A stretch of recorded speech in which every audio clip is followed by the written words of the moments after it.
FISIP Unpad. Kegiatan pelatihan penulisan jurnal dan artikel ilmiah ini pada hari ini akan diawali dengan sambutan Project Officer Education Training Center. Baiklah, kepada Teh Firda Ahmad Fauziah, waktu dan tempat dipersilahkan.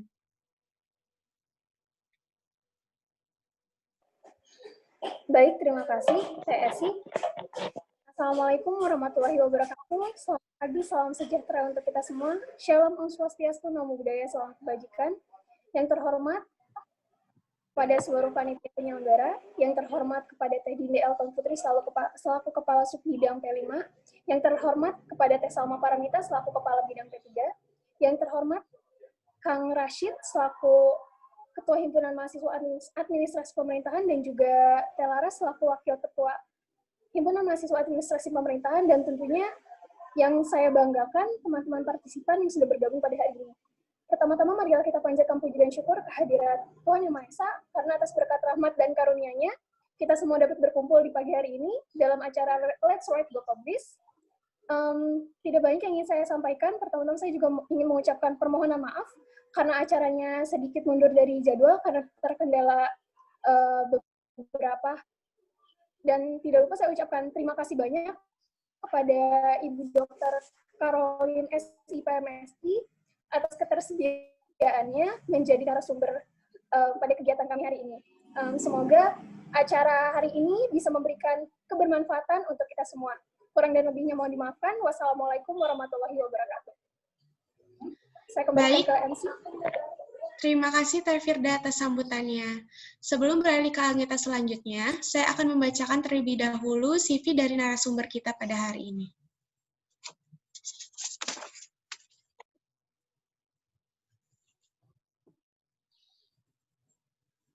Baik, nama Dr. Caroline Pascarina SIP MSI. Pendidikan terakhir beliau S3 Program Pasca Sarjana Ilmu Politik Universitas Gadjah Mada UGM Yogyakarta tahun 2009 sampai 2016. Pengalaman kerja terakhir beliau, Asesor Sertifikasi Dosen Kementerian Pendidikan dan Kebudayaan RI. Penelitian terbaru beliau tahun 2020, politik representasi kewargaan dalam kontestasi elektoral, studi tentang diskursus identitas dalam kampanye pemilihan presiden 2019, didanai oleh skema penelitian dasar unggulan perguruan tinggi Kemenristekdikti sebagai ketua. Selanjutnya, pengembangan model kemitraan sinergis rencana aksi P4GN berbasis pemberdayaan masyarakat, didanai oleh BNN RI sebagai anggota. Selanjutnya, integrasi pembangunan desa kota dan pengembangan kapasitas pemerintah daerah dalam mengatasi krisis air. Analisis perbandingan di wilayah riskan bencana di Indonesia, Afrika Selatan, dan Australia Selatan, didanai oleh skema penelitian dasar unggulan perguruan tinggi Kemenristekdikti sebagai anggota. Publikasi terbaru beliau ialah Konstruksi Kewargaan dalam Perbincangan di Twitter dalam bentuk buku diterbitkan oleh Unpad Press 2020. Dan saat ini beliau menjabat sebagai Lektor Kepala Program Studi Ilmu Politik FISIP Unpad. Halo Bu Caroline, kepada Ibu Caroline, waktu dan tempat untuk memaparkan materi dipersilahkan. Terima kasih Teh Esi. Selamat pagi semuanya. Assalamualaikum warahmatullahi wabarakatuh. Salam sejahtera untuk kita semua. Terima kasih atas undangan dari panitia pelatihan penulisan jurnal ilmiah Hima Administrasi Pemerintahan FISIP Unpad. Saya senang sekali bisa bergabung dalam acara ini untuk menyampaikan materi seperti yang diminta oleh panitia adalah tentang penulisan artikel di jurnal ilmiah. Kalau diizinkan, saya boleh share screen? Mungkin ya, sudah bisa langsung? Oh, belum. Mohon diizinkan untuk bisa share screen. Mungkin boleh dibantu dari teman-teman panitia untuk share screen-nya, Ibu? Ya, atau dijadikan host dulu mungkin sementara. Oke. Oh, oleh panitia ya. Seandainya diizinkan, boleh saya diberi izin untuk ini sendiri, buat biar nanti kalau misalnya pindah-pindah tayangan bisa lebih mudah, boleh? Baik, sudah Ibu ya, sudah dijadikan co-host. Ya, terima kasih. Baik, nanti mungkin saya sambil berpindah tayangan untuk menunjukkan beberapa tautan yang bisa diakses. Ini sebenarnya ini hal yang baru pertama kali ini saya lakukan untuk mahasiswa untuk sarjana ya atau diploma 4. Biasanya pelatihan penulisan artikel jurnal ini untuk yang di level pasca sarjana. Jadi biasanya sangat senang dan semangat ya, wah rupanya ada hal yang baru begitu ya dari teman-teman mahasiswa di D4 ini. Nah, mudah-mudahan apa yang disampaikan ini bisa bermanfaat, bahkan juga bisa mendorong teman-teman untuk mulai belajar menulis untuk publikasi. Apalagi sekarang penulisan artikel untuk jurnal itu sebenarnya sudah menjadi salah satu hal penting ya untuk kelulusan mahasiswa. Tidak hanya di tingkat pasca sarjana, tetapi juga sudah mulai di tingkat sarjana, meskipun belum diwajibkan ya kalau untuk di tingkat sarjana. Kementerian Pendidikan dan Kebudayaan sendiri dalam peraturan terakhir itu baru mewajibkan mahasiswa tingkat sarjana itu untuk menyimpan artikel dari hasil tugas akhirnya itu pada repositori. Jadi repositori itu semacam penyimpanan di web ya atau di situs online yang bisa diakses. Jadi belum mewajibkan untuk publikasi di jurnal. Tetapi tentu saja kalau ada yang sudah berminat untuk publikasi di jurnal itu sudah sangat luar biasa. Bahkan bisa dikatakan itu masuk dalam kategori prestasi. Jadi pada saat wisuda nanti bisa diumumkan, kan senang sekali ya kalau pada saat wisuda ada orang tua begitu ya yang ikut hadir atau bahkan kalau zaman sekarang ikut nonton di online, wah disebutkan namanya publikasi bla bla bla di jurnal apa gitu, wah itu akan sangat membanggakan begitu. Jadi ini hal yang pada zaman sekarang menulis artikel bagi mahasiswa itu hal yang memang menjadi sebuah keharusan sebenarnya ya untuk mengkomunikasikan hasil risetnya. Nah, mengapa menulis artikel untuk jurnal? Ada beberapa alasan. Pertama, bagi peneliti atau bahkan dosen adalah untuk perkembangan karir akademik. Ini juga sebenarnya bermanfaat untuk mahasiswa kalau nanti kalian akan mengajukan studi lanjut ke level S2 atau nanti pada saat akan S3 atau bahkan kuliah lanjut ke luar negeri, itu salah satu pertimbangan dalam pemberian beasiswa adalah melihat publikasinya. Apa saja publikasi yang sudah pernah dilakukan oleh mahasiswa ya ketika dia masih mahasiswa atau ketika juga dia menjelang lulus begitu. Jadi itu menjadi salah satu pertimbangan pemberian beasiswa.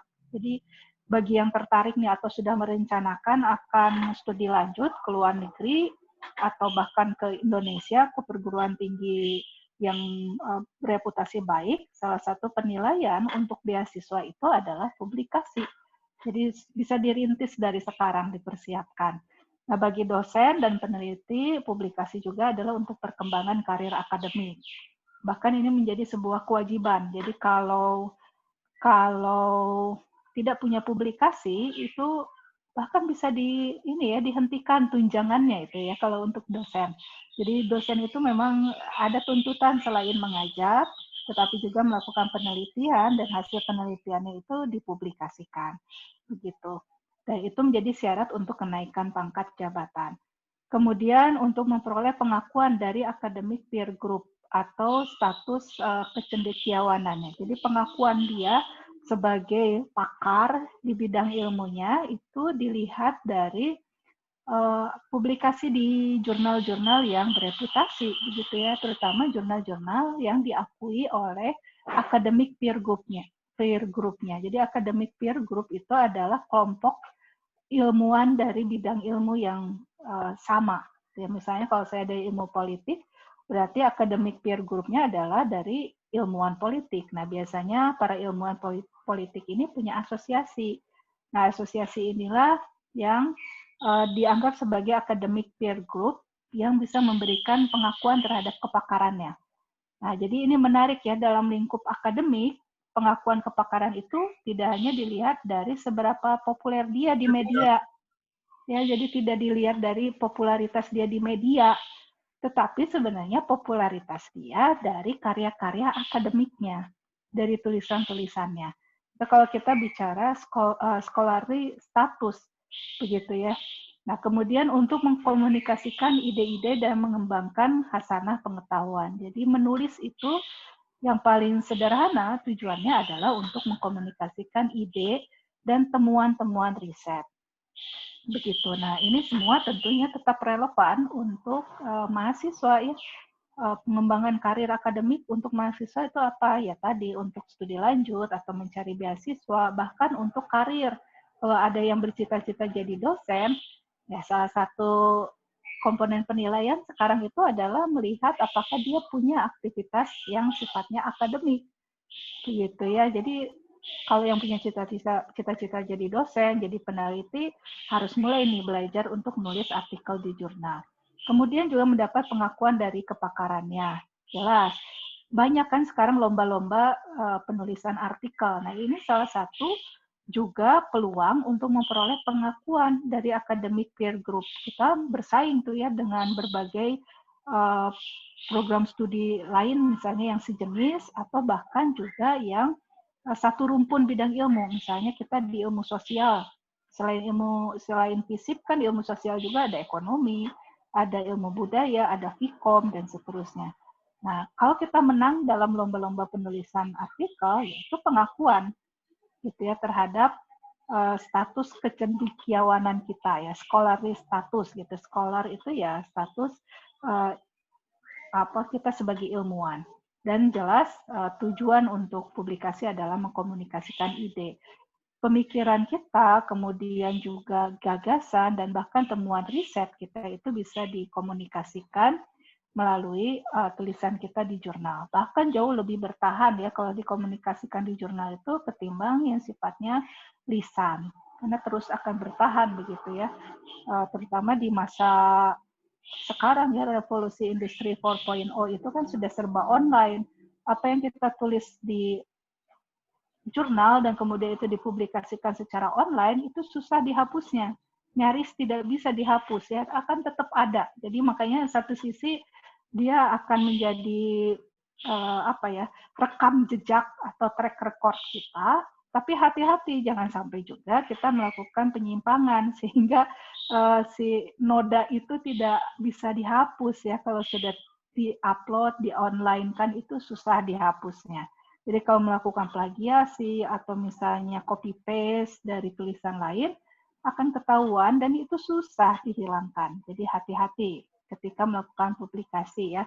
Satu sisi publikasi itu sangat sangat menggairahkan karena dia bisa membantu kita untuk diakui kepakarannya, mengkomunikasikan gagasan kita, tapi sisi lain ketika kita kurang hati-hati dan misalnya tanpa disadari ataupun mungkin juga disadari melakukan copy paste ya, itu juga susah untuk dihapuskan gitu ya.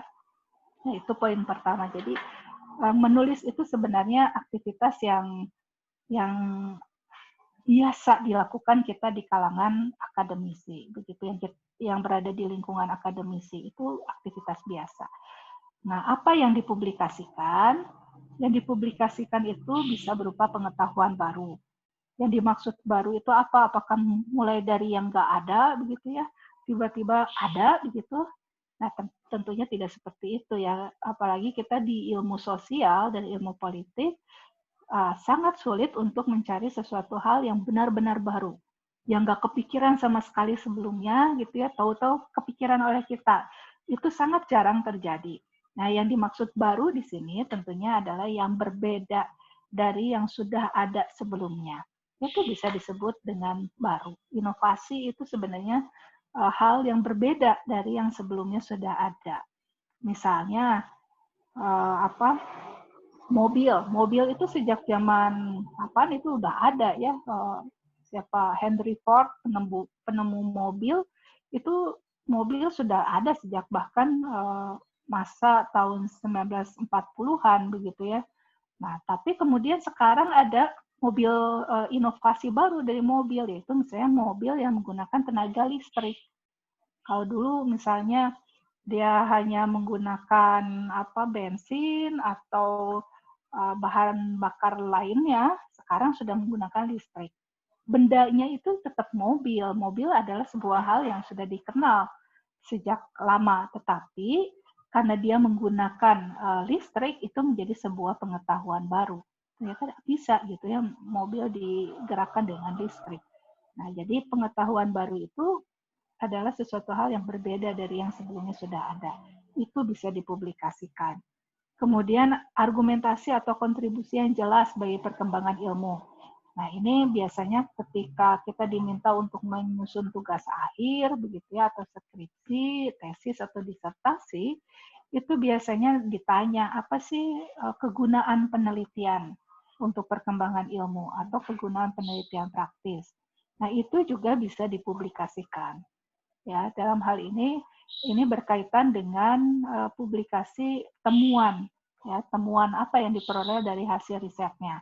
Misalnya kalau kita menulis tentang kualitas pelayanan di instansi pemerintahan, apa temuan utamanya? Misalnya, ternyata instansi pemerintahan itu berhasil memberikan pelayanan dengan sangat prima, begitu ya, dengan sangat baik, karena misalnya mereka bersikap ramah terhadap masyarakat yang dilayani. Nah, itu temuan baru yang juga berguna untuk perkembangan ilmu, ya, khususnya dalam hal ilmu, misalnya ilmu pemerintahan atau administrasi pemerintahan yang berkaitan dengan pelayanan publik, gitu ya. Kemudian apa yang bisa dipublikasikan? Literatur aktual dan relevan. Jadi berbagai kajian studi pustaka juga bisa dipublikasikan. Nah, ini terutama di masa sekarang ketika kita menghadapi situasi pandemi yang belum jelas kapan berakhirnya, mahasiswa kan didorong untuk juga memikirkan alternatif penulisan tugas akhir itu yang tidak ke lapangan atau tidak melakukan pengumpulan data langsung di masyarakat, tapi memanfaatkan data dari data sekunder atau data daring, data yang diperoleh secara online. Nah, salah satu alternatif adalah menulis tugas akhir yang basisnya adalah studi pustaka. Nah, studi pustaka itu sebenarnya juga bisa dipublikasikan. Bahkan sekarang menjadi salah satu bagian dari penulisan artikel yang sedang trendy, ya, sedang trendy. Ada beberapa jurnal internasional Scopus bahkan yang memungkinkan untuk kita mengirimkan artikel yang sifatnya studi literatur. Software-nya sekarang juga sangat banyak untuk studi literatur. Jadi jangan membayangkan studi literatur itu manual seperti zaman saya mahasiswa, ya. Mungkin zaman saya mahasiswa masih tahun 95 yang menjadi mahasiswa. Jadi udah berapa puluh tahun ya. Nah, kemajuannya udah sangat pesat sekarang. Jadi sudah banyak alat-alat atau tools yang bisa dipakai untuk membantu kita menulis artikel studi pustaka, studi literatur yang menggunakan aplikasi komputer. Jadi tenang, zaman sekarang udah semakin mudah sebenarnya ya bagi mahasiswa maupun dosen untuk bisa menulis. Ada banyak tools komputasi ya yang bisa dipakai. Kemudian kaitan dengan karya tulis yang sedang dilakukan ya, misalnya apa yang bisa dipublikasikan. Kalau menjadi sebuah syarat lulus, biasanya ini berkaitan dengan artikel yang merupakan ringkasan temuan. Jadi sudah selesai risetnya, kemudian artikel itu dikemas untuk menunjukkan temuan utama dari tugas akhir kita. Itu boleh, ya boleh. Jadi tapi jangan sama persis dengan tugas akhir kita atau skripsi kita. Jangan sama persis, nanti khawatirnya dianggap sebagai auto plagiasi atau kita mengkopas punya sendiri. Itu dalam dunia akademik nggak boleh ya, meskipun kita yang nulisnya, tapi kalau kita mau mempublikasikannya, kita harus melakukan sedikit perubahan gitu. Jadi jangan sama persis dari kata awal sampai titik terakhir, itu jangan sama persis. Harus ada parafrase begitu ya. Makanya di sini disebutnya artikel yang merupakan ringkasan temuan. Atau artikel itu merupakan salah satu bab dari karya yang kita tulis, dari tugas akhir yang kita tulis. Misalnya ada satu bab temuan yang sangat menarik dan kita hanya ingin bahas satu itu saja, itu boleh. Atau artikel yang merupakan bagian lain dari karya tulis yang tidak diteliti lebih mendalam, atau side project. Misalnya, ketika melakukan penelitian tentang pelayanan publik tadi, kita menemukan adanya misalnya dimensi budaya dalam diri aparatur pemerintah ketika memberikan pelayanan. Sebenarnya kita tidak meneliti dimensi kultural itu, tapi ini tampaknya menarik untuk dipublikasikan, itu boleh saja. Jadi jangan khawatir ya untuk publikasi, sebenarnya skripsi juga bisa menjadi beberapa publikasi. Jadi satu skripsi itu bisa mungkin menjadi 2 atau 3 publikasi, mungkin nggak, mungkin sekali. Begitu ya, jadi nggak usah khawatir. Untuk publikasi itu sebenarnya banyak hal yang bisa dipublikasikan. Nah, kemudian juga kaitan dengan kepenulisan atau authorship.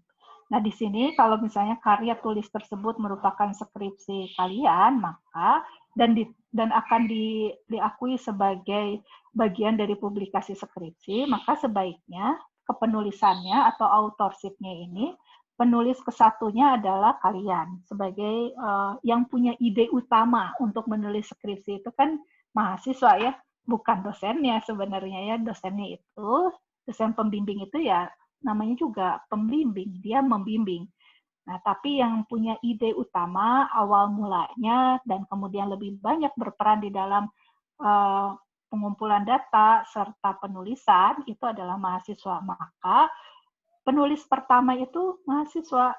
Jadi bukan yang, wah Bu nanti nggak sopan, nggak enak sama Bapak Ibu dosen. Lah justru secara akademik itu adalah pengakuan terhadap originalitas karya. Jadi kalau penulis pertamanya dosen Anda, nah justru diragukan, apa mungkin Bu Carol yang ke lapangan, sementara Anda yang membimbing, kan nggak mungkin ya. Nah pasti jurnal yang baik itu akan mempertanyakan, ini sepertinya skripsi, tapi kok dosennya yang penulis pertama, akan jadi aneh, gitu ya. Nah pembimbing itu biasanya penulis kedua atau ketiga, tergantung berapa banyak pembimbingnya begitu ya. Penulis pertamanya itu harusnya adalah mahasiswa, karena itu menunjukkan originalitas dari gagasan yang dipublikasikan. Yang punya originalitas itu adalah mahasiswanya. Nah, gitu ya. Oke. Yang berikutnya, ini beberapa jenis jurnal. Jadi ada banyak sekali jenis jurnal yang bisa disasar oleh mahasiswa. Yang pertama adalah jurnal nasional, dan setahu saya untuk level S1, setara S1 atau D4, itu belum wajib untuk publikasi di jurnal internasional, belum wajib ya. Tapi kalau mau publikasi di jurnal internasional, boleh Kak? Oh, sangat boleh. Ya, sangat boleh. Nah, yang memungkinkan ada banyak nih pilihan, mulai dari jurnal nasional sampai ke yang internasional bereputasi. Yang jurnal nasional itu adalah terbitan berkala internasional, ada terbitan berkala ilmiah yang memenuhi kriteria sebagai berikut. Pertama, jurnal itu adalah karya ilmiah yang ditulis dengan memenuhi kaidah ilmiah dan etika keilmuan. Biasanya ada format tertentu yang harus dipenuhi untuk menulis artikel di jurnal. Nanti kita akan bahas lebih detail formatnya seperti apa. Masing-masing jurnal biasanya punya template atau format baku masing-masing. Ya, kaidah ilmiahnya itu tentu saja bahwa artikel itu harus dibuat melalui proses ilmiah. Jadi bukan artikel fiksi ya, misalnya mengarang bebas, nggak pernah terjadi, itu hanya imajinasi kita, itu nggak boleh masuk ke jurnal. mungkin nanti publikasinya dalam bentuk novel aja ya. Tapi kalau fiksi itu nggak boleh di jurnal ya. Jurnal itu baik itu nasional terakreditasi maupun internasional, dia harus memenuhi kaidah ilmiah. Jadi harus lahir melalui sebuah proses penelitian. Baik itu penelitian lapangan maupun penelitian studi literatur. Tapi nggak boleh fiksi sifatnya gitu ya, nggak boleh fiksi. Kalau fiksi mah nanti aja novel bikinnya atau apa, diary gitu ya, boleh itu fiksi. Kalau jurnal nggak boleh. Kemudian syarat kedua, kalau kita ingin mengidentifikasi apakah itu sebuah jurnal atau bukan, adalah dia mempunyai ISSN. ISSN itu International Standard Serial Number. Jadi ini adalah nomor seri terstandar secara internasional. Nah, setiap jurnal itu punya ISSN. Kemudian memiliki terbitan versi daring, online. Kalau zaman sekarang ini merupakan hal biasa ya, ada versi daringnya. Kemudian dikelola secara profesional, dia terbitnya rutin, ada petunjuk penulisan, identitas jurnal, dan seterusnya. Bertujuan menampung, mengkomunikasikan hasil penelitian dalam disiplin ilmu tertentu, jadi sebaiknya mencari jurnal yang relevan dengan bidang ilmu yang kita pelajari. Kalau saya di ilmu politik, biasanya ya nyarinya jurnal ilmu politik, karena nggak mungkin juga saya publikasi di jurnal kedokteran ya, kecuali kalau nulis bersama orang kedokteran, boleh ya, karena itu jelas berkaitan dengan disiplin ilmu tertentu. Tapi kalau saya sendiri, meskipun saya gelarnya dokter, saya bukan dokter gitu, jadi nggak bisa meriksa penyakit ya. Yang ada juga biasanya pakai minyak angin aja kalau masuk angin ya, cuma sebatas itu kemampuan mengobati saya. Ya, jadi harus sesuai dengan disiplin ilmu tertentu. Jadi yang relevan dengan bidang ilmu kita. Kemudian ditujukan pada masyarakat ilmiah, peneliti yang memiliki disiplin ilmu yang relevan, diterbitkan oleh penerbit badan ilmiah, organisasi profesi, atau perguruan tinggi dengan unit-unitnya. Bahasanya bisa bahasa Indonesia atau bahasa Inggris, jadi nggak usah khawatir kalau misalnya bahasa Inggrisnya masih dengan logat Cicadas gitu ya, kayak saya gitu ya, bahasa Inggrisnya masih patah-patah, nggak usah khawatir, tenang aja, masih ada jurnal berbahasa Indonesia. Atau juga nggak usah khawatir, bahasa Inggris kan ada penerjemah, jadi kita bisa minta orang untuk menerjemahkan artikel kita yang bahasa Indonesia ke dalam bahasa Inggris.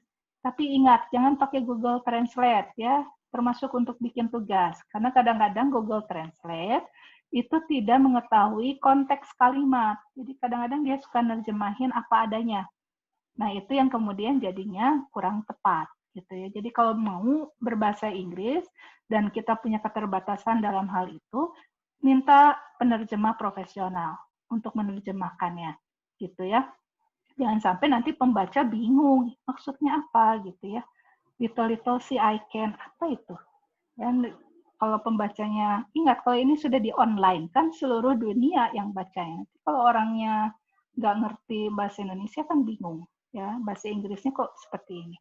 Nah gitu ya, jadi ini beberapa kriteria jurnal nasional.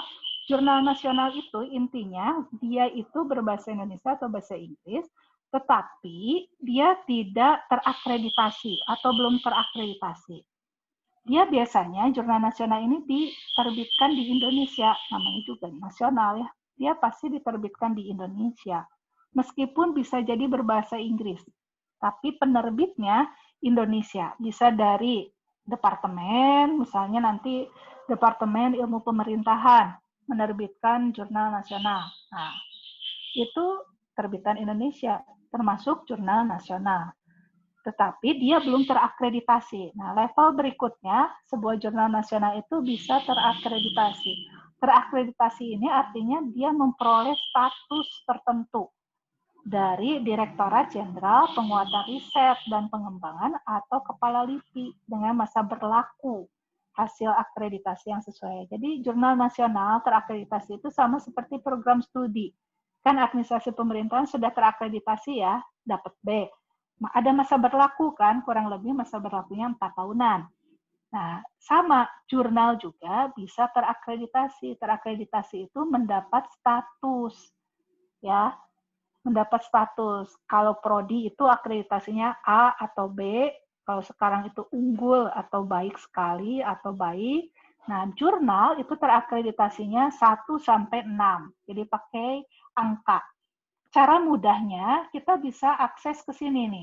Jadi untuk membedakan jurnal nasional dengan jurnal nasional terakreditasi, kita tinggal ngecek di sinta2.ristekdikti.go.id. Kalau jurnal itu ada di web ini, maka jurnal itu adalah jurnal nasional terakreditasi, gitu ya. Nah, contohnya seperti ini. Ini saya akan buka Sinta Ristek ya. Masih kelihatan nggak di layar? Halo?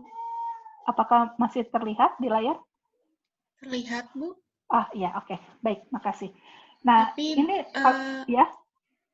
Masih PPT yang tadi, Bu. Oh, oke. Berarti harus di-refresh. Nah, ini. Ini saya buka Sinta Ristek Go ID. Yang tadi halamannya saya tuliskan di PPT ya. Nah, kalau kita buka ini, kita bisa klik sources di bagian sini, kemudian klik jurnal. Nah, ini ada S1, S2, S3, S4, S5, S6. Inilah yang dimaksud dengan akreditasi jurnal nasional. Sinta 1, Sinta 2, Sinta 3, S-nya itu Sinta ya, Sinta 4, Sinta 5, Sinta 6. Sinta itu apa? Bukan karena iseng aja ya nama Sinta. Sinta itu sebenarnya adalah singkatan. Ya, singkatan dari sistem tuh kan saya lupa.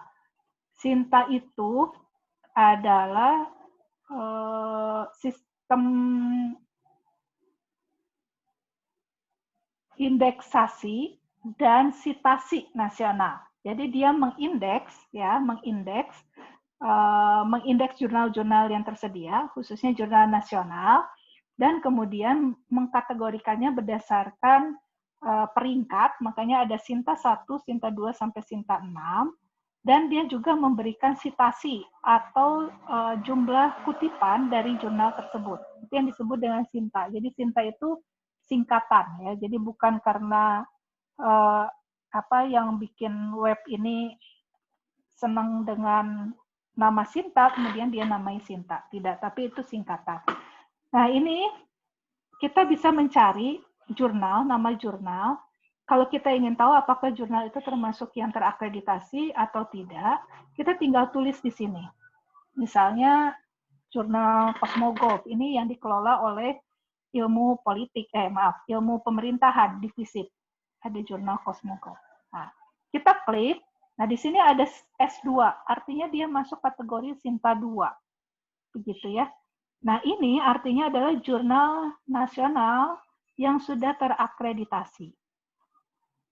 Tetapi tidak semua jurnal itu ada di Sinta ini. Artinya kalau jurnal itu tidak ada di Sinta, maka dia bukanlah jurnal yang terakreditasi. Misalnya, di FISIP juga ada jurnal jurnal Kumawula misalnya ya. Nah, kalau kita klik tidak muncul namanya. Nah, jurnal Kumawula ini adalah jurnal nasional saja, tapi belum terakreditasi.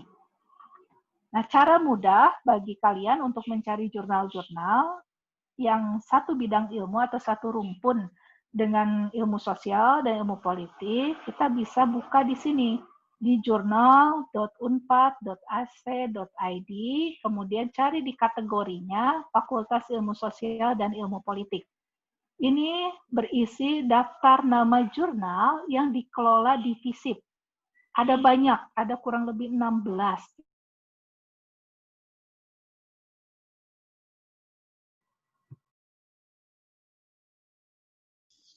Ibu, maaf, itu Ibu di-mute. Bisa di-unmute, Bu? Maaf, sampai mana tadi? Yang ini ya, kita lihat jurnal-jurnal yang ada di FISIP. Nih ya, jadi nggak usah khawatir nih. Ada 16 jurnal yang ada di FISIP. Jadi nggak usah khawatir, aduh gimana ini kalau syarat lulus, susah banget nyari jurnal. Enggak ya, tenang. FISIP Unpad punya 16 jurnal.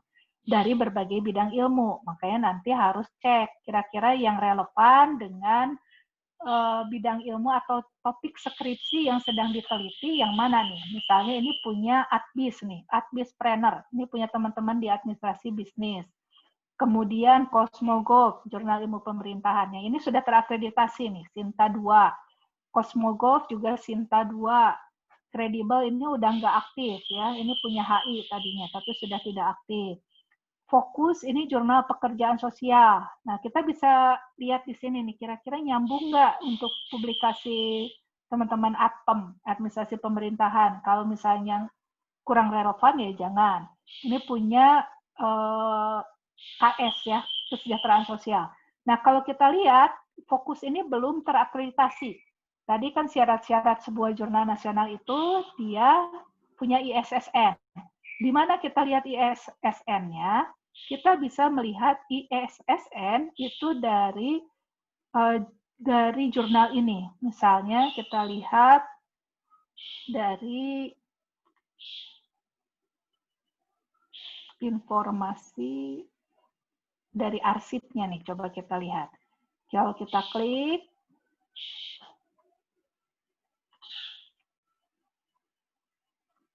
nah, di sini ada ISSN. Ini yang dimaksud dengan International Standard Serial Number. Ini adalah bukti bahwa Fokus ini adalah sebuah jurnal karena dia punya ISSN. Ya, tadi yang membedakan jurnal dengan buku misalnya. Kalau buku itu punyanya ISBN, International Standard Book Number. Beda ya. Kalau jurnal itu serial, seri berkala. Karena dia terbit berkala. Terbit berkalanya dilihat dari mana? Kita cek di sini. Dia terbitnya berapa kali setahun. Nah, kalau kita lihat di sini, 1 tahun 2 kali. Jadi terbit berkala itu terbit pada rentang waktu tertentu. Nah, kalau ada publikasi yang terbit secara berkala seperti ini dan punya ISSN, maka dia termasuk terbitan jurnal. Kemudian kita lihat nih, dia kan tadi disebutkan jurnal nasional itu punya, jurnal nasional, internasional, dan akreditasi atau Scopus itu punya pengelola manajemen, yaitu Dewan Redaksi, ada Mitra Bestari itu peer review, gitu ya, ada Dewan Editor. Nah, ini adalah para pengelola untuk penerbitan jurnal. Nih, ya. Nah, tapi karena dia tidak masuk ke dalam Sinta, tadi kan kita cek di Sinta ya, di Sinta kan nggak ada. Nah, berarti dia ini bukan jurnal nasional terakreditasi. Gitu ya. Ya, kalau kita cek di Sinta, Fokus. Kan nggak ada tuh ya. Yang ada yang lain ya, English Language in Focus, English Focus, berarti bukan jurnal Fokus yang KS tadi. Berarti dia termasuk jurnal nasional saja, bukan jurnal nasional terakreditasi. Gitu ya. Nah, itu bisa dipahami mudah-mudahan ya, bedanya jurnal nasional dengan jurnal nasional terakreditasi. Nah, jadi kalau ada yang tertarik mau nulis artikel di jurnal, bisa melihat dulu di jurnal yang tersedia di FISIP tuh. Banyak ya, Administrasi Negara, Intermestik ini punya HI, ada jurnal manajemen pelayanan publik yang agak-agak mirip lah dengan kajian administrasi pemerintahan. Itu bisa kita jadikan sasaran untuk publikasi. Ada juga JWP, Jurnal Wacana Politik, ada proceeding, penelitian, pengabdian pada masyarakatnya, ada banyak, kurang lebih kita punya 16 jurnal. Jadi jangan khawatir ya, cukup banyak peluang untuk bisa publikasi di jurnal-jurnal yang ada di FISIP. Nah, lalu kita lihat apa bedanya dengan jurnal internasional. Kita kembali ke tayangan. Oke, ini jurnal internasional. Jurnal internasional itu adalah karya ilmiah diterbitkan dengan memenuhi kaidah ilmiah dan etika keilmuan jelas, punya ISSN sama seperti jurnal nasional, ditulis dengan menggunakan bahasa resmi PBB. Jadi yang dimaksud dengan jurnal internasional itu tidak harus selalu berbahasa Inggris. Boleh pakai bahasa Perancis, pakai bahasa Arab, pakai bahasa Rusia, bahkan bahasa Cina. Nah, kalau ada yang, oh saya nggak bisa bahasa Inggris, tapi saya jago bahasa Arab, silakan. Boleh cari jurnal internasional yang pakai bahasa Arab. Itu termasuk jurnal internasional. Ya, karena jurnal internasional itu bisa ditulis bukan hanya dengan bahasa Inggris, tapi dengan bahasa resmi PBB. Memiliki terbitan versi daring, dikelola secara profesional, tadi ya punya editorial board, dan kemudian dewan editornya itu sedikitnya berasal dari 4 negara. Jadi ini yang beda dengan yang nasional. Kalau nasional itu editorial board-nya biasanya berasal dari 2 institusi yang berbeda, ya, atau bukan 2 negara ya, tapi 2 institusi berbeda dari lokasi yang berbeda, itu nasional. Yang disebut dengan nasional itu biasanya misalnya editornya 1 dari UNPAD, 1 dari IPDN, atau 1 dari UNPAD, yang lain ada dari UGM, dari Unjani, bla bla bla, boleh. Itu termasuk jurnal nasional, tapi masih dari Indonesia. Tapi kalau jurnal internasional, maka dewan editornya itu harus berasal dari 4 negara sedikitnya. Jadi dari Indonesia dengan 3 negara lain. Kemudian dalam satu terbitan ditulis oleh penulis dari berbagai negara. Jadi nggak bisa kalau ininya misalnya 4 negara nih pengelolanya, tetapi penulisnya cuma dari Indonesia, itu tidak masuk jurnal internasional. Gitu ya. Jadi jurnal internasional itu pengelolanya, editornya harus berasal dari sedikitnya 4 negara, kemudian penulisnya dari berbagai negara. Gitu ya. Nah, jurnal ilmiah nasional yang terakreditasi B, kalau dulu akreditasinya A atau B, sekarang sudah 6 tadi ya, yang diterbitkan dalam salah satu bahasa PBB. Jadi kalau sudah pakai bahasa Inggris, terindeks di DOAJ dengan indikator green tick, itu disetarakan atau diakui sebagai jurnal internasional. Nah, jadi jurnal nasional yang tadi ya, yang terindeks di DOAJ, berbahasa Inggris atau bahasa resmi PBB lainnya, itu diakui sebagai jurnal internasional. Gitu. Jadi, kalau kita perhatikan, ada juga peluang bagi jurnal-jurnal nasional untuk diakui sebagai jurnal internasional. Ini contoh jurnal internasional ya, misalnya yang diterbitkan oleh Asian Institute of Research. Nah, kita lihat tadi, ada ISSN-nya, terbitnya berapa kali setahun. Kita lihatnya di arsip ya. Arsip itu artinya arsip atau terbitan-terbitan sebelumnya. Nah, kita lihat di sini, dalam setahun dia itu terbitnya 4 kali. Nah, sama ya, 2018, 2019, 2020 dia terbitnya 4 kali. Nah, ini berarti konsisten. Ini salah satu jurnal yang baik ya, karena dia terbitnya konsisten. Nggak tiba-tiba setahun jadi 6 kali, tahun berikutnya cuma 2 kali, tergantung mood gitu ya, enggak seperti itu. Itu bukan jurnal yang baik. Nah, kita lihat lagi tadi di depan editornya itu siapa sih? Kan tadi editornya katanya harus dari 4 negara. Nah, kita lihat nih, 1 dari Qatar, kemudian dari Prancis, dari US, dari UK, sudah 1, 2, 3, 4 negara. 5 Italia, 6 Makedonia, 7 Romania, Botswana. Ini sudah lebih dari 4 negara editornya. Berarti ini jurnal internasional. Diduga ya. Kita cari bukti lagi. Tadi penulisnya katanya harus dari berbagai negara. Oke, kita lihat. Biasanya lihatnya di arsip nih. Kita lihat, benar nggak sih penulisnya dari berbagai negara? Jangan-jangan hanya dari salah satu negara editornya aja. Oke, kita lihat. Wah, ini ya.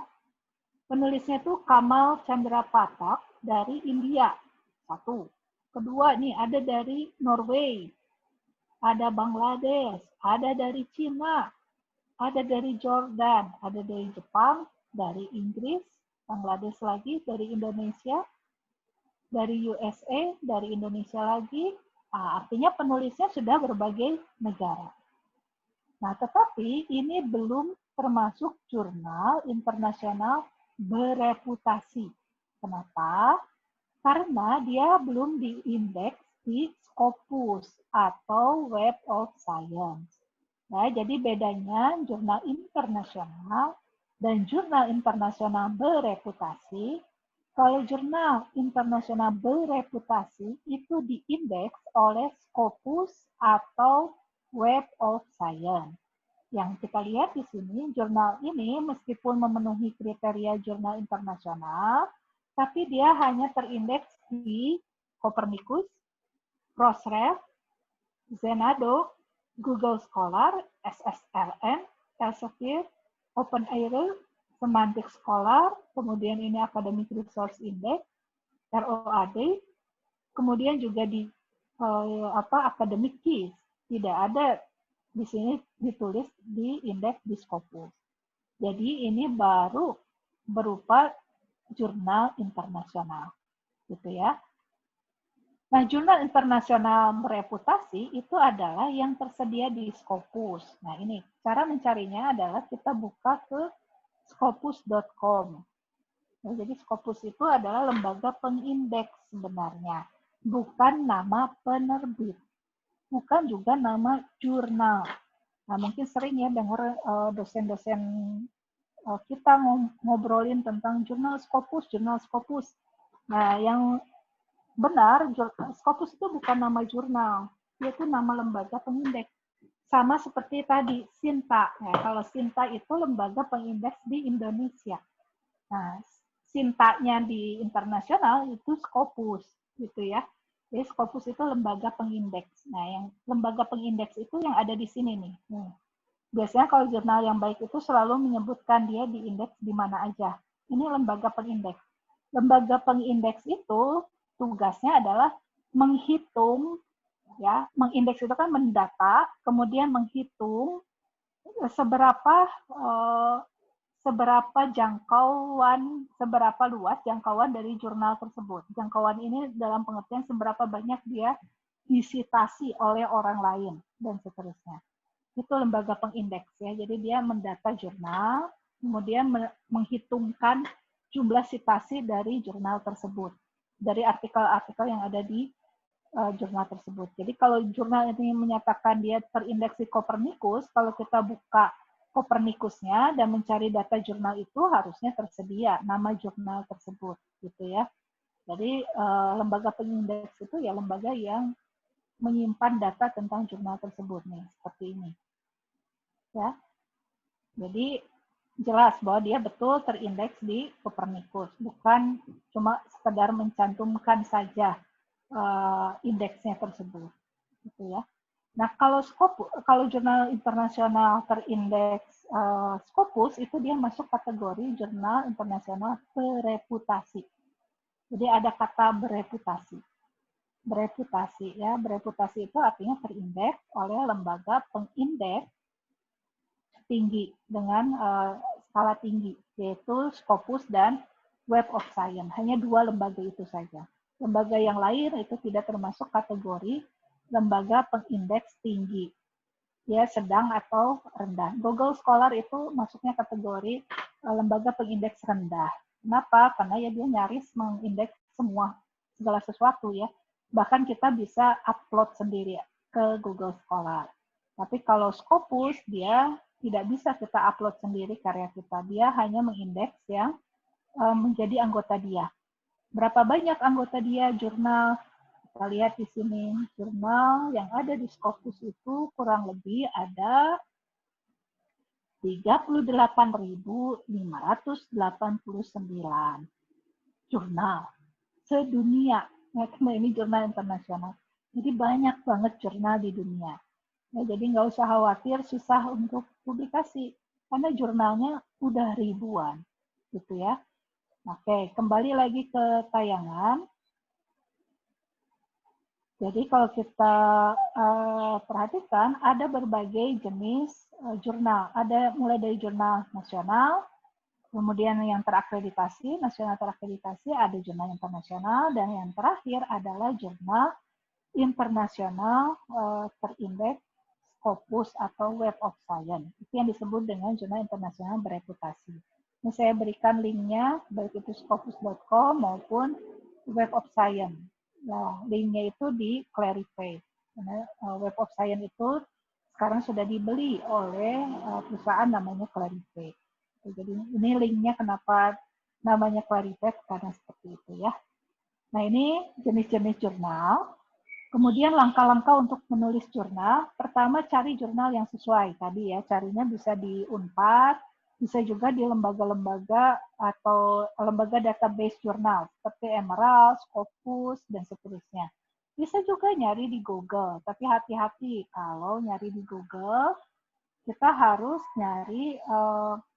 hati-hati jangan sampai masuk ke jurnal-jurnal yang predatory atau yang hanya ingin memperoleh uang, tetapi kualitasnya kurang baik. Makanya sebaiknya cari jurnal itu di database, ya, jangan ke Google Scholar. Jadi bisa di Unpad, bisa juga bahkan ke Sinta Ristek. Tapi di situ banyak sekali jurnal yang tersedia. Kemudian baca author guidelines atau panduan penulisan untuk penulisnya. Unduh template naskah jurnal jika ada dan mulai menulis. Gitu ya. Ini langkah sederhana untuk menulis artikel untuk jurnal. Hanya 4 langkah ini, karena asumsinya kita sudah punya bahan untuk dibuat artikel jurnal. Bahan itu dari mana? Dari hasil riset. Tadi kan sudah jelas bahwa jurnal itu mempublikasikan sesuai dengan kaidah ilmiah, yaitu hasil dari sebuah riset. Bisa risetnya itu data sekunder, data daring, maupun juga riset data lapangan, survei atau penelitian lapangan lainnya. Boleh. Yang nggak boleh itu fiksi. Gitu ya. Nah, gimana cara teknisnya untuk menulis? Ya, pertama cari jurnalnya, kemudian baca panduan penulisannya, scope dari jurnal tersebut relevan nggak? Apakah jurnal itu ngebahas tentang bidang ilmu kita atau tidak? Kalau iya, oke. Ya, kita lanjut ke berikutnya, yaitu panduan penulisannya. Kalau ada template naskah, lebih bagus lagi. Oke, ini contoh saja kenapa saya pilih jurnal dari IPDN, karena IPDN ini punya prodi D4 juga. Ini jurnal baru ya, kebetulan saya reviewer di sini. Ini baru terbit sekitar 1 tahun terakhir ini. Dan isinya memang kebanyakan adalah hasil-hasil riset dari para mahasiswanya yang menulis bersama pembimbingnya. Nah, karena levelnya D4, saya pikir ini cukup relevan nih buat teman-teman di D4 administrasi pemerintahan, apalagi bidang ilmunya sama, ya, bicara tentang pemerintahan. Nah, jurnal pembangunan pemberdayaan pemerintahan. Nah, ini boleh nih, kalau ada yang tertarik untuk ngirim naskah ke sini, silakan. Boleh klik di ininya ya, di laman jurnalnya, ini sudah saya sertakan. Ini contoh. Jadi kenapa saya pilih contoh ini, bukannya tidak patriotisme Unpad atau apa, bukan ya, tapi karena saya pilihkan yang kira-kira relevan untuk D4 administrasi pemerintahan. Kalau ada ya mahasiswa peserta hari ini yang bukan administrasi pemerintahan, boleh nanti boleh kontak saya, nanti minta nomor kontak ke panitia untuk kita sama-sama cari jurnal yang relevan, boleh gitu ya. Nah, ini contoh aja yang IPDN. Saya unduhkan template-nya, ini sudah tersedia di webnya, ada template seperti ini, patuhi aja, jadi nggak usah dikritisi ya, kalau template itu yang namanya juga panduan ya, atau format baku, jadi ikuti aja, kalau bisa begitu di-download, jangan diubah-ubah, jadi tulis aja nih, judul artikel jurnal, kalau judul artikel jurnalnya Times New Roman 13, dan semuanya huruf kapital, ikuti. Jadi jangan, saya emang nggak suka huruf Times New Roman, saya sukanya Calibri, terus kekeh gitu ya, maksa. Saya sukanya Calibri, ganti aku Calibri. Kalau seperti itu dijamin akan dikembalikan. Itu kalau editornya baik hati ya, dikembalikan, disuruh disesuaikan dengan formatnya. Kadang-kadang ada editor yang nggak mau capek.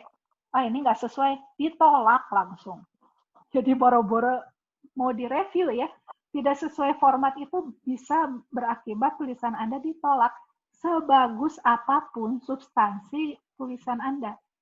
Jadi ini baru pada tahap awal ya, kalau kita ngirim artikel ke jurnal, tahap awal itu seleksinya yang sifatnya formalistik seperti ini. Jadi ngelihat formatnya dulu ya, sesuai atau enggak. Kalau beda dengan format ini, udah nggak mau capek ya, karena nanti editor itu ngurusin sekian banyak artikel yang akan dia publikasikan pada satu edisi. Jadi kalau satu edisi 10 tulisan, yang ngirim itu 20, ya dia nggak mau capek lah. Ini nggak sesuai nih dengan format, tolak aja. Ada yang seperti itu. Biasanya kalau jurnal internasional, galak-galak, nggak mau capek ya. Nggak sesuai format, ditolak langsung. Padahal mungkin tulisannya bagus ya, tapi nggak peduli gitu. Jadi makanya patuhi formatnya. Kalau di sini mintanya Times New Roman 13, ya ikuti aja gitu. Terus ini nama penulis pertama, afiliasi itu nama lembaganya, alamat lembaga ya bukan alamat rumah. Kemudian kode pos kalau ada. Dan emailnya. Nah, masukkan email yang aktif ya, jangan email yang aneh-aneh gitu ya. Bedakan ya email untuk Anda shopping online sama email akademik ya, jangan disatuin. Nanti kadang-kadang nama-namanya kan suka aneh-aneh tuh. Si cantik manis, QQQ gitu ya, @gmail.com. Nah, sebaiknya jangan itu ya, jangan pakai itu. Kalau untuk artikel jurnal pakai yang ada afiliasi Unpad-nya. Kan punya ya, @unpad.ac.id. Nah, itu baru keren itu ya emailnya. Nah, jadi email ini harus aktif. Kenapa? Karena nanti informasi dari jurnal itu akan dikirim ke email Anda. Nggak ada sekarang pakai pos gitu ya. Meskipun di sini diminta alamat, nggak ada ya. Tapi pakai email supaya cepat. Gitu. Jadi emailnya harus aktif. Abstract nih harus ada ya. Ini bagian yang harus ada di artikel versi jurnal IPDN ini, versi J3P. Harus ada abstract. Abstrak itu isinya apa? Abstrak ditulis dengan menggunakan bahasa Inggris, maksimal 150 sampai 200 kata. Patuhi, jangan bikin panjang-panjang abstraknya. Gitu ya. Satu spasi, hanya satu paragraf dalam bentuk rata kiri kanan dan seterusnya. Ini boleh dibaca semua panduan ini. Secara substansi, abstrak itu kan terjemahan dari abstrak. Isinya apa? Isinya itu ringkasan dari tulisan yang ada di bawahnya. Jadi karena dia ringkasan, maka baik abstrak ataupun abstrak yang bahasa Indonesia, ini tuh isinya latar belakang permasalahan, kemudian metode penelitian, kemudian hasil penelitian, dan kesimpulan. Hanya ini saja, sebanyak 150 sampai 200 kata. Gitu ya. 3 itu saja dalam bentuk satu paragraf. Gitu. Nah, kemudian ada bagian pendahuluan. Bagian pendahuluan ini di sini ditulis, pada bagian ini dijelaskan latar belakang masalah yang membuat peneliti tertarik untuk mengambil judul tersebut, tujuan, motivasi, pengenalan singkat pilihan metode riset, dan kebaruan. Artinya di bagian pendahuluan ini harus memuat poin-poin yang tadi disebutkan. Latar belakang, 1. Ya. 2, tujuan atau motivasi. 3, pengenalan singkat metode riset, dan 4, kebaruan. Ini yang harus muncul di bagian pendahuluan. Jadi kalau Anda mau memindahkan TA untuk artikel, maka TA itu juga harus diparafrase lagi. Jadi nggak bisa kopas, utuh ya. Pendahuluan Anda bab 1 isinya berapa? Isinya 30. Gimana tuh jurnal satu artikel 30? Makanya begitu di print jadi tebal pisan gitu. Tentu nggak masuk akal. Nah, berarti harus lihat nih panduannya. Bagian pendahuluan itu isinya 4 poin ini. Kalau di jurnal ini ya, kalau di jurnal lain bisa berbeda. Makanya harus dibaca benar-benar. Ya, jadi sesuaikan. Kalau begitu berarti bagian pendahuluan itu setidaknya ada 4 paragraf. Setidaknya. Boleh lebih gitu ya. Bagian pendahuluan. Tapi harus memuat 4 hal ini. Kalau tidak memuat 4 hal ini, biasanya dikembalikan, disuruh direvisi. Nah, jadi sama seperti bikin TA, bikin artikel juga, kadang-kadang diminta untuk revisi oleh reviewernya. Nah, kalau seperti itu bagaimana? Ya sudah, revisi saja. Nggak usah, gimana ya, masih mending disuruh revisi. Itu artinya ada peluang untuk dipublikasikan daripada ditolak. Sok, ya. Jadi mendingan kalau disuruh revisi itu jangan sakit hati, jangan pundungan lah gitu ya istilahnya, karena itu adalah kesempatan untuk bisa dipublikasi. Ya padahal belum apa-apa ditolak, kan? Lebih sakit hati kan? Itu jadi perhatikan benar-benar panduannya. Kajian pustaka nih, ini kan bagian pendahuluan, bagian pertama, bagian keduanya adalah kajian pustaka. Kajian pustaka isinya apa? Konsep teori yang mendukung penelitian, yang terdiri dari beberapa subbab. Ya, dia pakai subbab. Artinya kalau di TA tuh biasanya bab 2 ya, tinjauan pustaka. Boleh nggak di copy paste pindahin? Ya nggak boleh dong. Ya nggak boleh karena nanti ini harus disesuaikan dengan maksimal jumlah halaman atau jumlah kata. Kalau ini biasanya jumlah halaman nih, jurnal ini 15 halaman. Jadi kebayang ya kalau satu TA dipindahin, TA-nya 80 halaman, ya tuh capek tuh ya bacanya, kebayang. Jadi sesuaikanlah dengan pedoman. Kemudian bagian metodologi penelitian, apa yang harus ada, desain yang digunakan, sumber data, instrumen, waktu, dan jadwal penelitian. Hasil dan pembahasan, menguraikan tentang pembahasan hasil penelitian, temuan. Kalau ada tabel, maka dia sudah buatkan juga tabelnya harus seperti ini, patuhi. Kadang-kadang ada yang suka lupa ya, saya sebagai reviewer juga suka menemukan nih, judul tabelnya tuh kayak judul tabel di skripsi ya. Tiba-tiba tabelnya itu 4.1, karena biasanya di skripsi bagian pembahasan itu adanya di bab 4. Terus dia tulis di sini 41. Padahal harusnya kalau ini artikel ya dia nggak ada bab 4, ini kan bab ya. Nah itu ya, jadi hati-hati jangan kopas. Gambar juga dia sebutkan ketentuannya seperti apa. Bagian kesimpulan, artinya kesimpulan hasil penelitian dan saran yang harus termuat. Daftar pustaka. Nah ini bagian yang susah-susah gampang. Kenapa susah-susah gampang? Gampangnya daftar pustaka itu kan memuat semua sumber dari yang dikutip.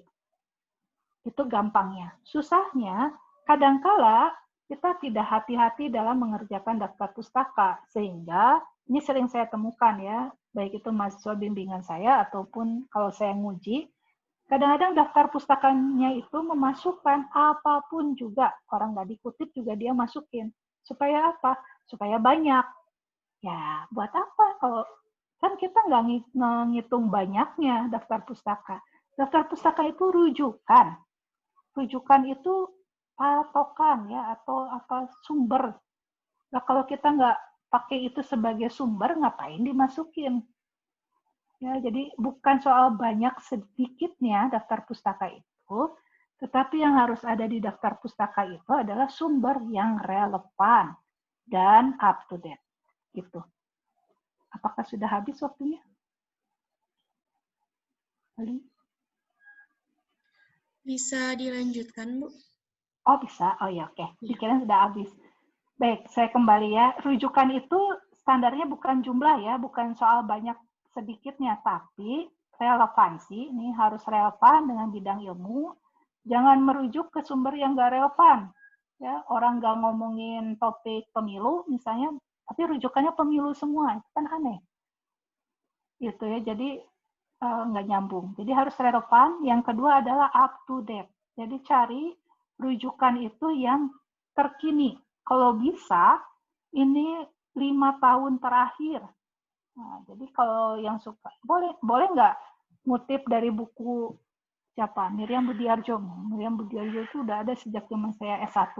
Yang tadi tahun 95 itu ya. Kebayang udah puluhan tahun, udah ada bukunya. Tapi kalau kita bicara up to date, ya harus nyari yang 5 tahun terakhir terbitnya.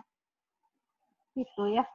Ini seringkali jadi kendala, karena saya beberapa kali nulis bareng dengan mahasiswa bimbingan saya untuk publikasi di jurnal. Ada beberapa yang udah publish ya. Tapi ketika dikembalikan ke kami, ya, karena saya ikut nulis juga, jadi saya ikutan bantu mahasiswa saya memperbaiki artikel ya. Beberapa yang seringkali berulang itu adalah si jurnalnya itu minta agar daftar pustaka itu 5 tahun terakhir sumbernya.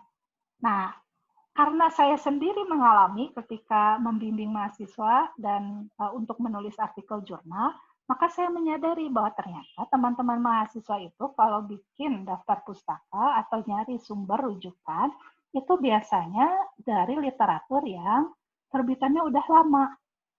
Rata-rata atau kebanyakan berupa buku. Ya, benar atau enggak? Nggak tahu, nanti boleh jawab lah. Boleh kita diskusi ya di sini kalau ada yang sedang nulis TA. Itu rata-rata buku. Kadang-kadang lebih banyak skripsi.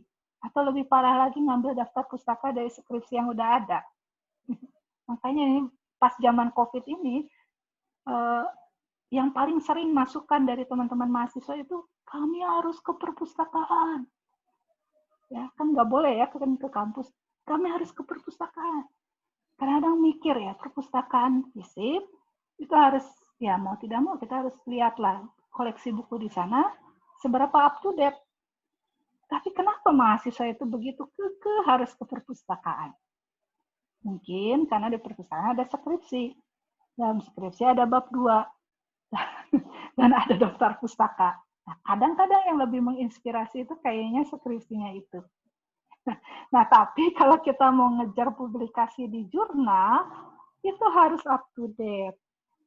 Nah, gimana mau up to date kalau rujukan kita adalah skripsi senior kita yang terbitnya mungkin di tahun di mana kita belum masuk ke kampus, gitu ya. Gimana mau up to date? Nah, jadi bagaimana caranya up to date? Baca jurnal. Jurnal itu terbitnya tadi lebih cepat ketimbang buku. Ya. Nah, kalau rujukannya jurnal, tidak sulit untuk mencari literatur yang 5 tahun terakhir. Begitu ya, karena artikel yang terbit di jurnal itu biasanya harus up to date. Otomatis kita juga bisa memperbaharui rujukan kita di jurnal, rujukan kita dengan melihat artikel-artikel jurnal. Gitu ya. Jadi syarat sebuah daftar pustaka dia harus relevan, dan dia benar-benar dipakai, dikutip di tulisan ya, dia harus ada di tulisan. Kalau nggak ada ya nggak usah dikutip gitu ya. Nah, cara untuk membuat kita lebih mudah membuat daftar pustaka adalah pakai Mendeley.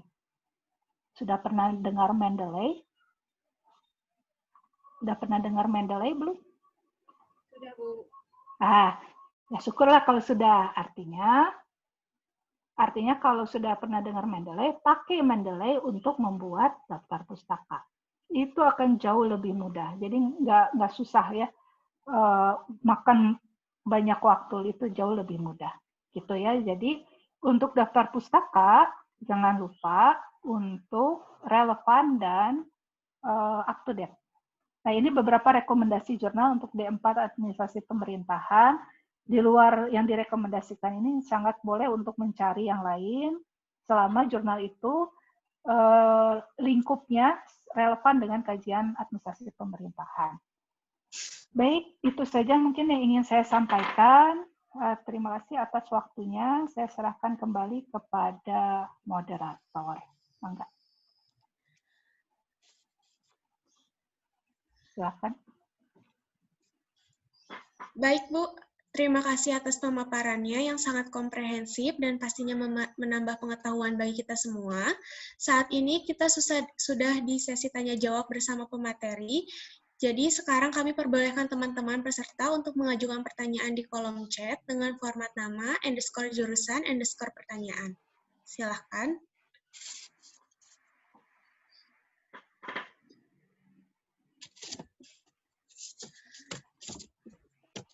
Baik, untuk Teh Rainer, dipersilahkan untuk on mic-nya dan bisa langsung bertanya kepada Bu Caroline.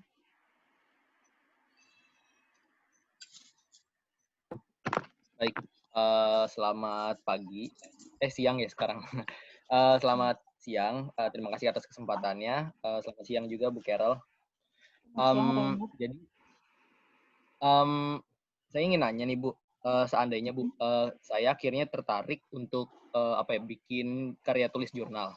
Dan berikutnya ini, kalau seandainya pengen submit jurnal itu sendiri, apakah di jurnal itu sendiri, misal kayak per volumenya itu ada tema-tema tertentu yang harus disesuaikan, Bu? atau ibaratnya tinggal submit aja per kapan kita mau submit. Terima kasih. Ya, terima kasih. Apakah dijawab langsung atau ditampung? Ya Bu, silahkan bisa langsung dijawab. Oke, ya baik. Terima kasih Rainer atas pertanyaannya. Ini sangat tergantung dengan karakteristik jurnalnya.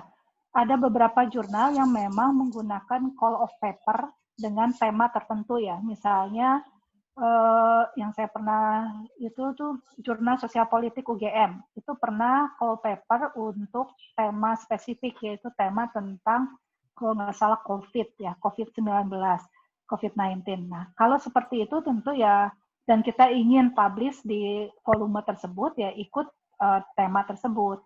Tapi ada juga jurnal yang tidak spesifik punya tema untuk tiap terbitannya. Misalnya kayak JWP, setahu saya jurnal wacana politik itu tidak ada tema spesifik. Jadi boleh topik apapun selama sesuai dengan ruang lingkup dari jurnal tersebut, aim and scope dari jurnal tersebut. Nah, jadi apakah harus ada penyesuaian tema? Ya tergantung dari jurnal yang kita tuju ya. Kalau dia sedang tematik ya kita ikuti. Kalau tidak ya kita bebas. Itu Rainer. Itu aja mungkin. Terima kasih. Baik Bu, terima kasih atas jawabannya. Mangga teman-teman yang lainnya yang ingin bertanya, bisa silahkan langsung.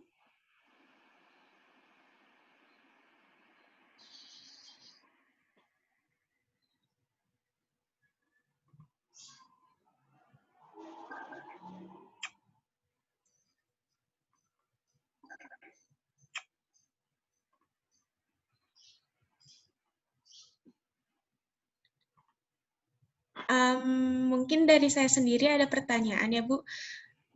Bagaimana adakah kiat-kiat untuk semangat menulis agar tulisan kita bisa dipublikasikan di situs jurnal di tingkat fakultas, universitas, nasional, dan internasional? Kiat-kiatnya supaya semangat adalah ya kita harus punya motivasi ya, kita ingin mencapai apa dengan publikasi tersebut.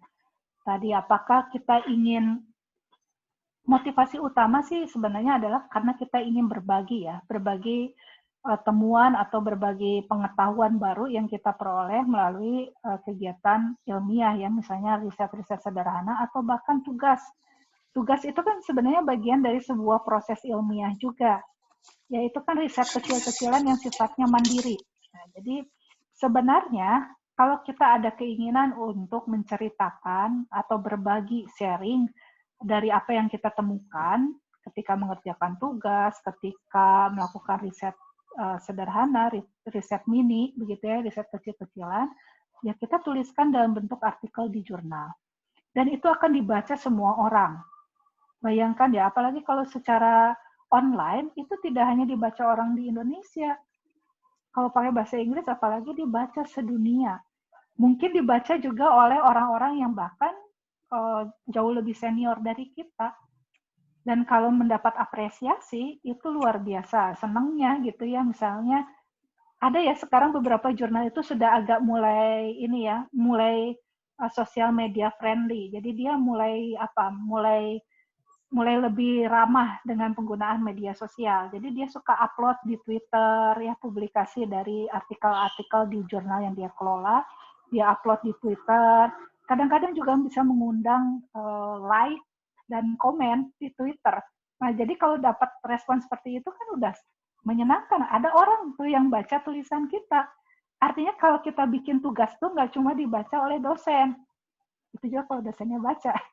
Tapi biasanya sih kalau saya baca ya. Tapi itu dibaca semua orang gitu loh. Dan kalau dapat respon itu kan menyenangkan.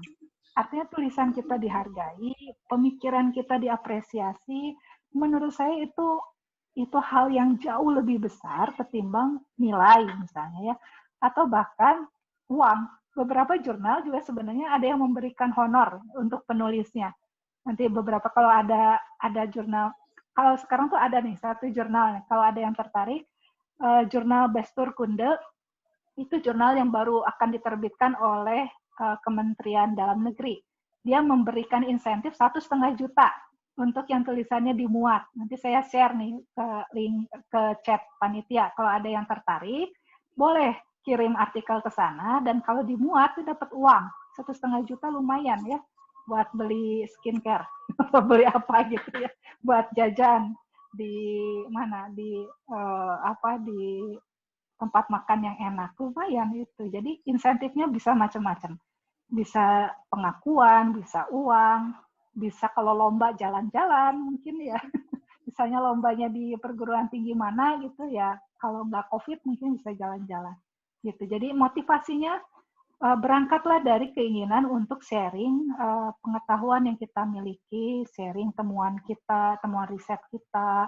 Jadi dari hal itu, gitu.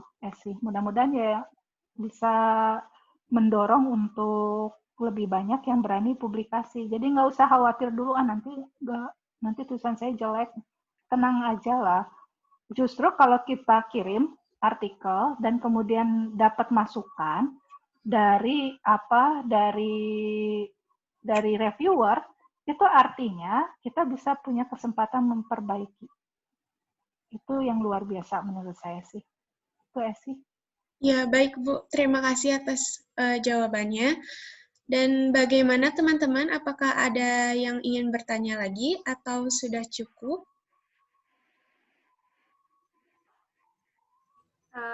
Selamat pagi, Bu. Mungkin Pagi. saya perkenalkan terlebih dahulu. Pertama-tama nama saya Dinda Alpan Putri. Mungkin saya ingin bertanya kepada Ibu Caroline. Jadi saya kan dari Atom nih Bu ya. Nah, teman-teman saya itu ada nih yang berminat untuk menulis jurnal dan pengen mempublikasikannya gitu ya di website jurnal Unpad gitu. Kira-kira langkah awal apa ya Bu yang harus kita ambil gitu? Oke, langkah. Ya, baik. Terima kasih. Langkah awalnya adalah masuk ke website jurnalnya, kemudian lihat apakah di jurnal tersebut ada artikel template-nya. Kalau ada artikel template, segera di-download, kemudian diisi sesuai template tersebut. Setelah itu dikirim ke jurnal tersebut dengan mengikuti prosedurnya. Biasanya kalau di jurnal-jurnal di Unpad itu rata-rata sudah melalui submission online ya, secara online. Jadi silakan ikuti prosesnya. Misalnya seperti ini. Ini contoh saja ya. Saya coba rencananya mau masuk ke jurnal apa? Nah itu Bu, sebenarnya masih bingung sih Bu, maksudnya apakah sebenarnya kan memang topik yang dibawa ini atau tema yang dibawa ini adalah mengenai pemerintahan Bu, di pemberdayaan lebih tepatnya. Nah, apakah lebih masuk ke Cosmogov karena memang itu kan dari situs jurnal dari ilmu pemerintahan atau mungkin ke jurnal Unpad gitu? Jadi jurnal Unpad tuh sosial humaniora ya maksudnya? Ya. Dua-duanya bisa sih sebenarnya. Nah, salah satu tipsnya itu melihat terbitan mana yang lebih cepat. Misalnya, Cosmogov itu berapa kali dalam setahun terbitnya. Nanti bandingkan dengan sosial humaniora, mana yang lebih berpeluang. Kalau misalnya lebih sering terbit, artinya kan sebenarnya lebih berpeluang ya untuk lebih cepat terbit. Kalau misalnya sosial humaniora, kita lihat nih, kelihatan kan ya di layar. Ya, Bu, terlihat. Ya, nah sosial humaniora terbitnya setahun 3 kali di bulan Maret, Juli, dan November. Sementara Cosmogov itu terbitnya 2 kali ya tadi teh. 2 kali ini. Ya, volume 1 volume 5 nomor 1 dan nomor 2. Artinya sebenarnya peluang untuk lebih sering terbit adalah di sosial humaniora. Gitu, karena dia terbit 3 kali. Artinya dalam satu terbitan itu kan dia nerbitin sejumlah artikel dan kalau ini cukup banyak nih, jadi kalau 3 kali ya berarti 3 kali lipat dari ini. Itu trik pertama ya yang harus diperhatikan. Jadi lihat waktu terbitnya, ini untuk peluang bisa lebih cepat. Nah, tapi yang kedua juga perhatikan, kalau sosial humaniora ini kan berarti lingkupnya cukup lebih luas dari Cosmogov ya. Karena dia isu-isunya sosial dan humaniora, begitu. Dan ini adanya di level universitas, jadi bisa berbagai bidang ilmu sosial dan humaniora masuk ke sini. Sementara kalau Cosmogov itu spesifik isu-isu pemerintahan. Iya, betul. Ya. Nah, itu pertimbangan kedua. Jadi mana yang lebih berpeluang untuk menerima tulisan kita? Ya, dari sisi waktu terbitnya, yang kedua dari sisi ruang lingkupnya, mana yang lebih pas. Nah, kalau itu sudah diputuskan, tinggal klik ke sini ya, klik ke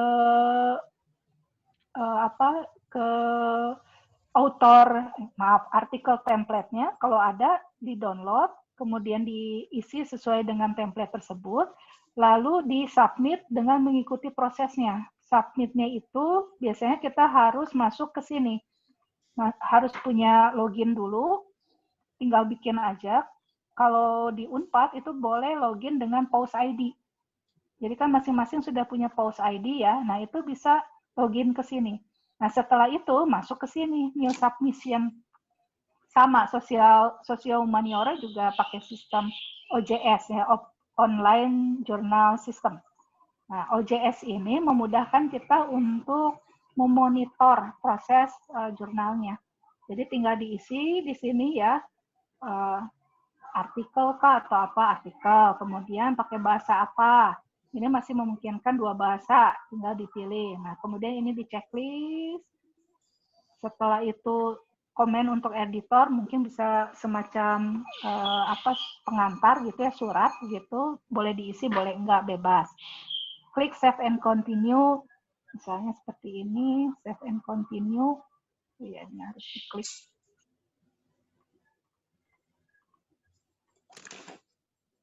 Proses seperti ini. Nah, masuk, tinggal upload file kita yang tadi sudah dibuat sesuai dengan template-nya.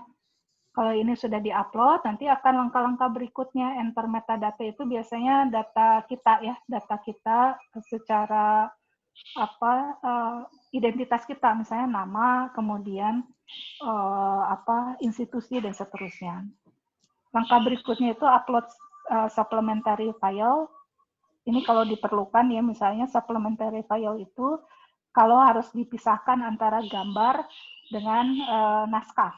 Karena kadang-kadang ada yang gambarnya banyak gitu ya, kalau dimasukin ke naskah suka lompat-lompat gambarnya, jadi nggak menyulitkan untuk dibaca, biasanya suka dipisah. Tapi kalau nggak ada supplementary file, nggak apa-apa, ini bisa dikosongkan. Nanti confirmation itu ya setelah selesai seluruh proses, apakah Anda setuju untuk mengirimkan naskah? Kalau iya, nanti tinggal di klik OK, klik submit gitu ya, biasanya seperti itu. Ini contoh, mudah-mudahan nggak kesimpan ya. Mudah-mudahan tidak terdata, tapi biasanya pun kalau terdata, kalau nggak diproses ya dia tidak akan ini kok. Nah ini ya kayak gini, ini katakanlah sudah, tapi nanti jangan PDF ya, tetap file template. Jadi jangan dirubah file template-nya, itu harus tetap file Word ya, kalau tidak salah. Nah ini metadata tuh kayak gini. Kalau kita sudah pernah ngisi data ketika tadi registrasi, ini udah otomatis terisi, begitu. Kalau penulisnya lebih dari 1 ya tinggal di-add. Nanti kita harus isi ini title and abstract-nya, tinggal di-kopas gitu ya. Kata kuncinya apa, kemudian kalau ada sumber dana kita tuliskan, kalau tidak ada ya tidak apa-apa. Referensi ini daftar pustaka. Jadi ini di-kopas dulu ke sini, kemudian save and continue. Kalau sudah save and continue, biasanya ini akan masuk ke suplementari ya harusnya, tapi ini karena kosong jadi tidak bisa langsung, ini harus diisi. Itu kalau yang ada ininya bintangnya itu kan harus diisi ya.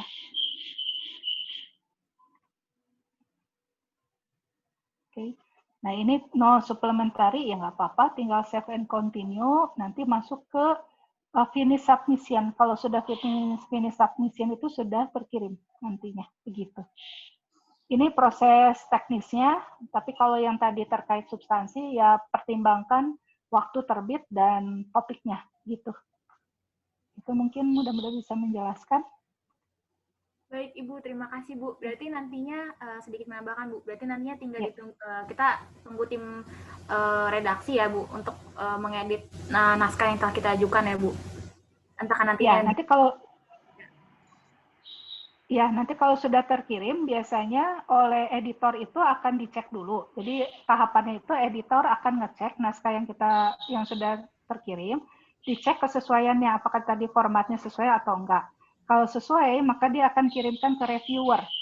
Nah, reviewer itulah yang nanti akan memeriksa apakah naskah itu layak atau tidak untuk dipublikasikan.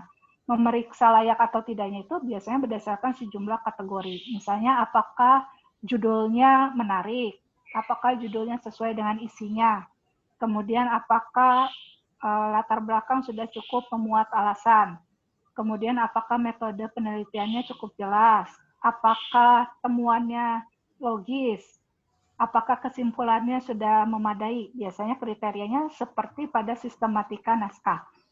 Nah, reviewer ini biasanya akan menilai berdasarkan kelayakan tersebut. Kalaupun ada yang harus diperbaiki, ya dia akan tuliskan komentar. Ini misalnya harusnya diperbaikinya bla bla bla. Nah, nanti keputusan dari reviewer itu adalah apakah naskah itu ditolak. Jadi ada beberapa kategori ya. Naskah ditolak, mungkin karena saking gimananya gitu ya, sehingga langsung ditolak gitu. Ini sangat sedikit kok, jangan khawatir ya. Kalau di Indonesia sih relatif masih memberi kesempatan ya.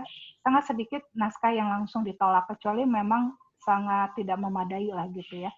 Pilihan pertama naskah langsung ditolak, yang kedua naskah diterima tetapi dengan revisi major, artinya revisi besar-besaran, karena memang ada hal substansi mendasar yang harus diperbaiki, misalnya ya kurang data atau sejenisnya, itu biasanya revisi major.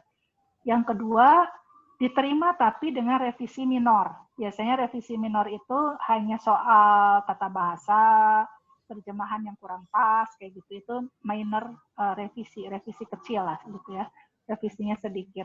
Yang keempat, biasanya adalah artikel diminta untuk dikirim ke jurnal lain. Ada yang kayak gitu. Biasanya karena misalnya isi artikelnya tuh kurang pas. Jadi dia sarankan mungkin harusnya dikirim ke jurnal lain aja yang lebih pas. Nah gitu ya, jadi itu keputusan reviewer. Nah, satu artikel itu akan diperiksa oleh 2 reviewer yang tidak saling kenal. Dan biasanya kita juga nggak kenal dengan yang nulis artikel kita. Ini untuk menghindari subjektivitas. Misalnya, saya kesel nih sama TSI ya, tiba-tiba saya mereview artikelnya TSI. Kebetulan nih, saya nggak suka. Belum juga dibaca, misalnya, tolak aja langsung.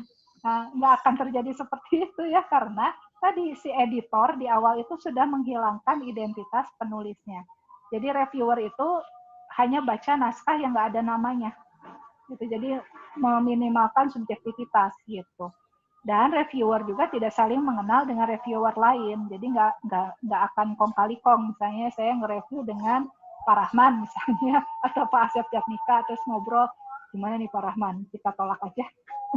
Ini kayaknya mahasiswanya ngeselin misalnya. Nggak seperti itu ya, dan nggak saling kenal gitu, dan masing-masing juga punya keputusan sendiri-sendiri.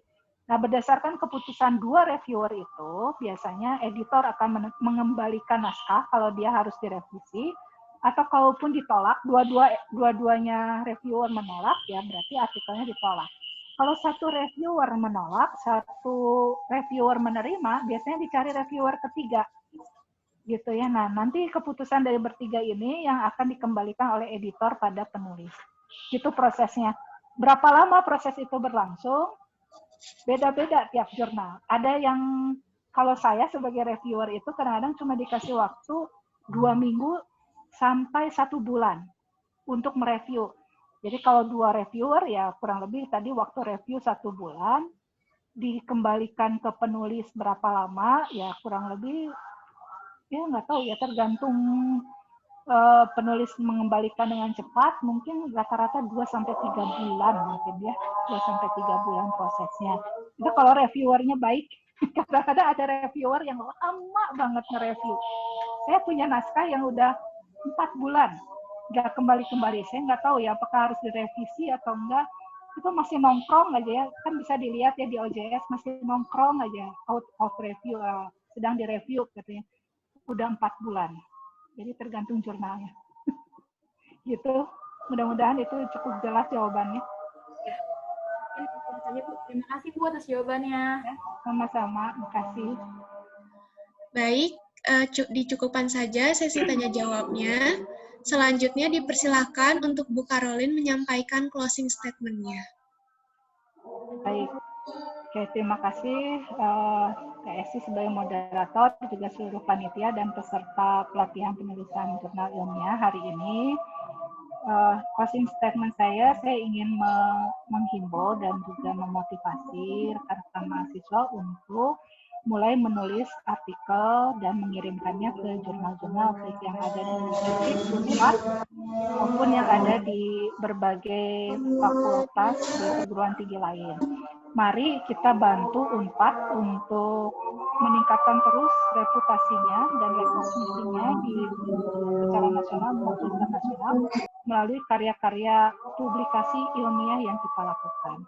Jangan khawatir dengan publikasi, mari kita belajar bersama, dan kalau ada yang berminat untuk terus belajar, saya di Kemariskaan di manajemen riset dan kerjasama itu selalu membuka pintu seluas-luasnya, baik itu secara fisik ya ada ruangannya, silakan berkunjung di seberang ruangan Prodi Administrasi Pemerintahan di Gedung A.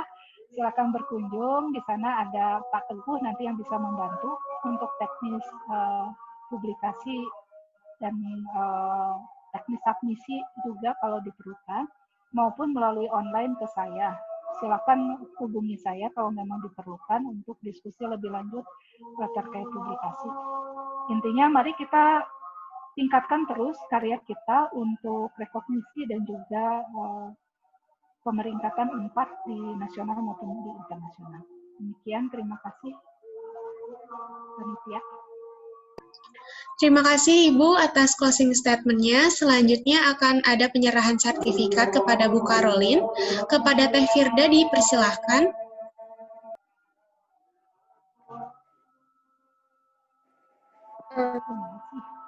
Saya terima sertifikatnya.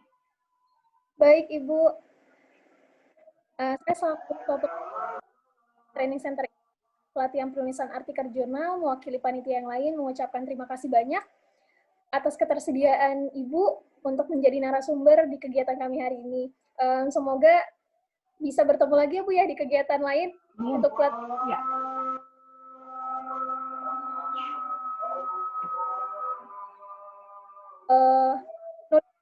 Dan nanti mungkin selanjutnya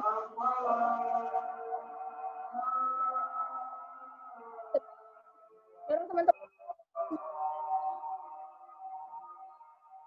banyak Bu untuk ketersediaan menjadi narasumber. Sami-sami.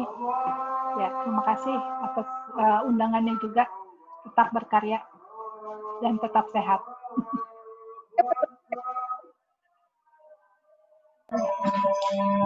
Baik, selanjutnya teman-teman bisa mengisi link feedback yang terdapat di kolom chat.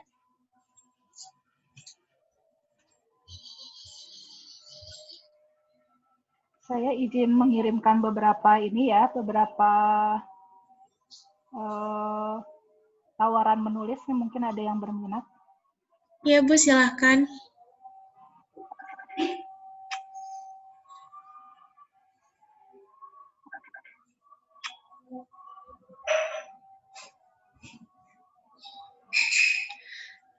Baik, selagi sambil mengisi link feedback, kita juga langsung kepada sesi foto bersama. Kepada panitia bisa dipandu untuk sesi fotonya. Oke, baik. Teman-teman mungkin di sini yang masih off cam, boleh di on cam dulu ya, karena kita mau ada sesi dokumentasi bersama. Ya.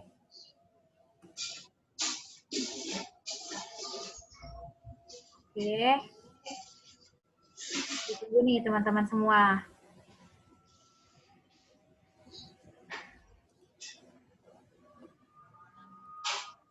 Oke.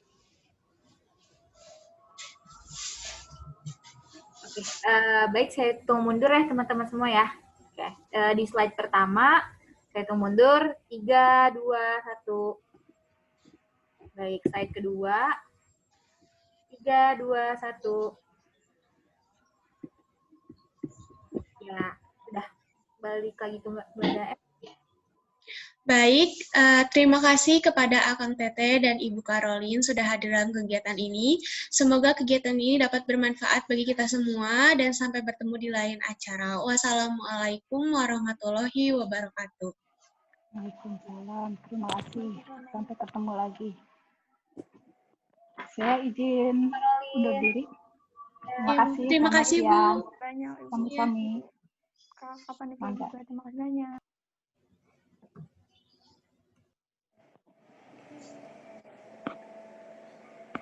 Teman-teman, bisa diisi link feedback-nya ya. Yang feedback PAAT-JETC.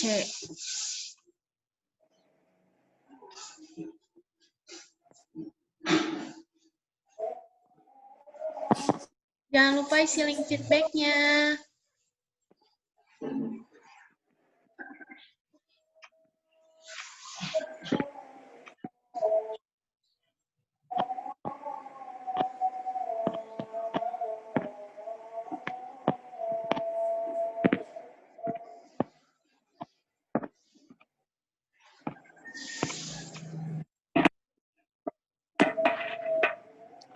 Terima kasih banyak teman-teman yang sudah bergabung hari ini. Jangan lupa ya diisi link feedback-nya, nanti juga akan dikirimkan di multi chat-nya.